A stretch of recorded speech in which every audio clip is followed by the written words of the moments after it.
back as if we're gonna make it all the way. And hopefully by God's grace, they'll be okay by the time. So that's always been the call of the team. You know, we're doing this not just only for ourselves as individuals, but also for those two players that we lost. And again, I also want to just talk about, I know it's already late, but with regards to me and Kian had a talk yesterday, and he felt sorry that Bueno has to lose 3 games. And the coach and competitor in me obviously deserves to get suspended.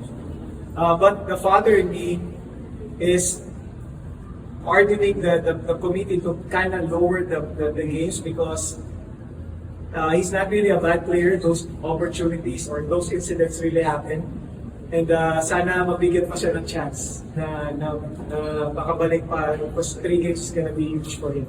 I'm not talking about UE as a team but Bueno as a person because he's a nice kid and I hope that he'll be given a chance. I know he made this mistake and I hope he'll be given a chance to lessen the suspension because I know how hard is it gonna be for him. So hopefully it's also gonna be because we already lost our player. We don't want to lose other players from other teams because ang hirap.